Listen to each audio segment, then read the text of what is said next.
thought you knew. Yeah, yes, I do.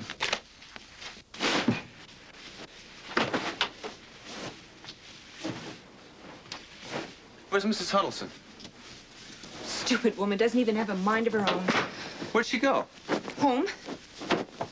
She's not supposed to be discharged until Tuesday. That didn't stop her. She just packed up and left about an hour ago. Against medical advice? Against everybody's advice. Nobody could even reason with her. Why'd she leave? Because, she insisted she's feeling better.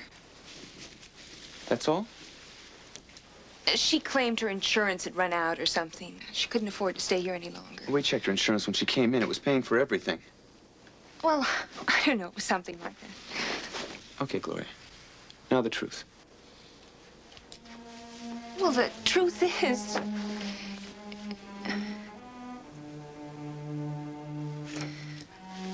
Well, if you must know, she's a narrow-minded, bigoted fool.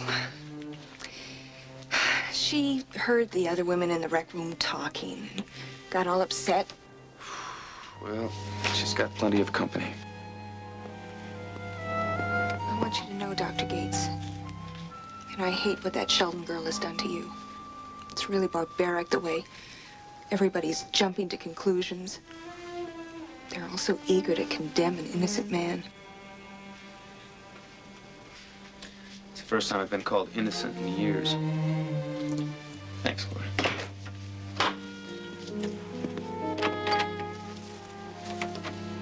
Trevor, we've got to talk. Now, come here. Take a look at these. Ellie's new x-rays. I don't have to look. I'm off the case.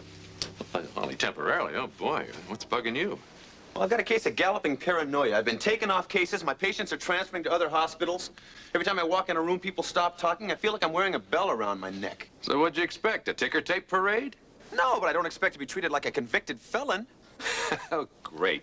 Well, I see it's time for me to trot out my lecture on the flaws and foibles of the human race. No thanks. I know all about them. Then be a big boy and learn to accept them for what they are. Look, this time tomorrow, this whole thing will be over. You'll be cleared, and it'll all be forgotten. You're a lot more confident about this than I am. Look, pal, as long as I'm on that committee, you'll get a fair shake. How? You're going to be surrounded by the 4 greatest minds of the Ice Age. Well, I've dealt with these dinosaurs before. By asking the right questions, I can just... Doctor, you better take a look at this memo. Oh, boy. Where is he? Where's Slocum? He's gone to lunch. All right, call his office, find out where he is. Where are you going? On a dinosaur hunt.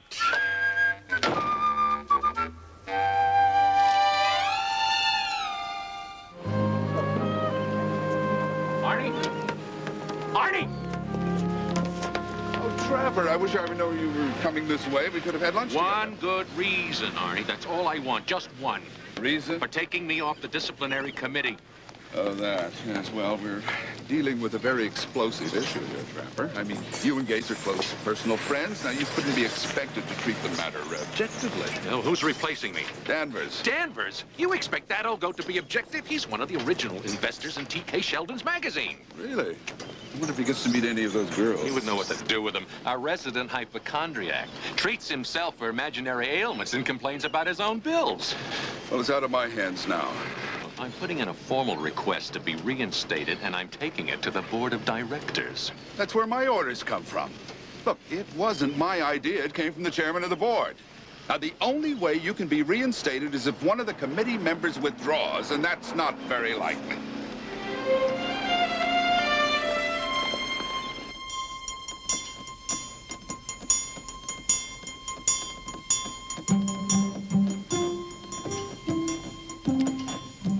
Do me a favor, Trapper. Stop going thrum, thrum, thrum. Hi, gang. Great news. Dad just called. He took my advice and made some changes on the disciplinary committee. Isn't that neat?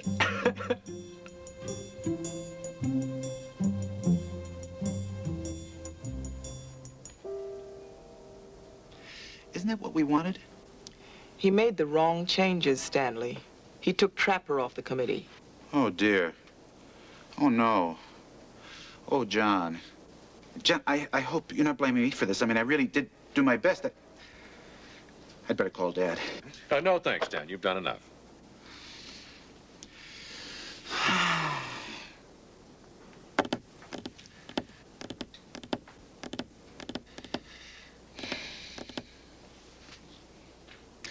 there some way we can get you reappointed? Only if somebody quits. Well, who's your replacement? Myron Danvers.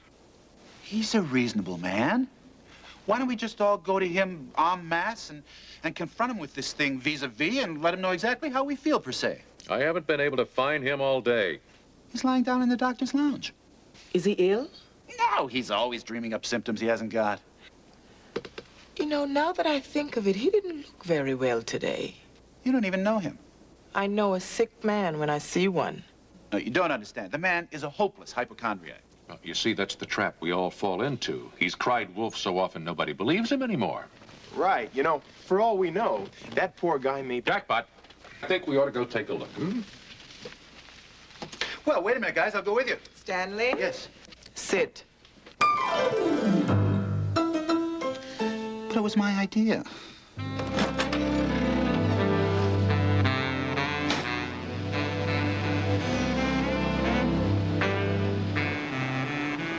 Hey, Gons! This is it, huh? Break a leg, my friend.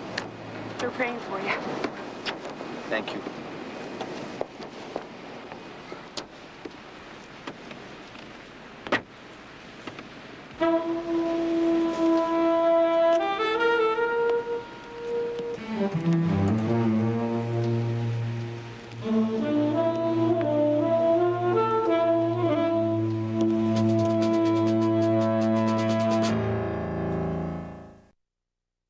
Me to introduce the members of our disciplinary committee.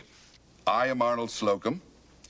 Seated on my right are two members of our board of directors, Mr. Giraldo and Mr. Booker. On my left are two members of the medical staff, Dr. Olivia Fromkes and Dr. John McIntyre. What happened to Dr. Danvers? Oh, Dr. Danvers hasn't been feeling well lately.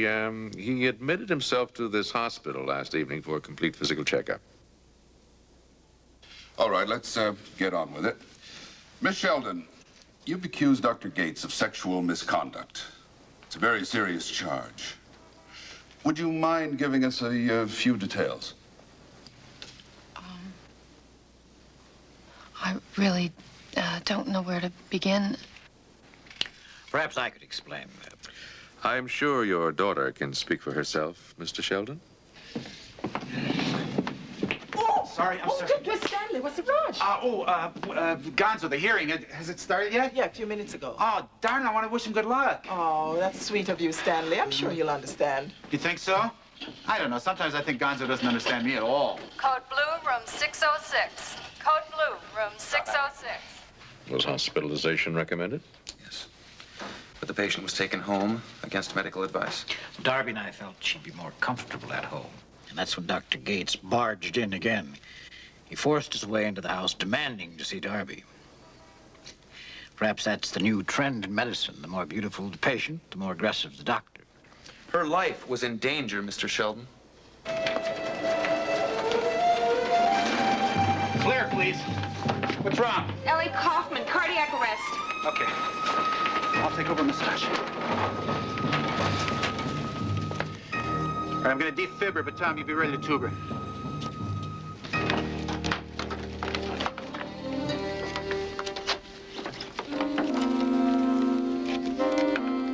Ready? Make it 200. Clear?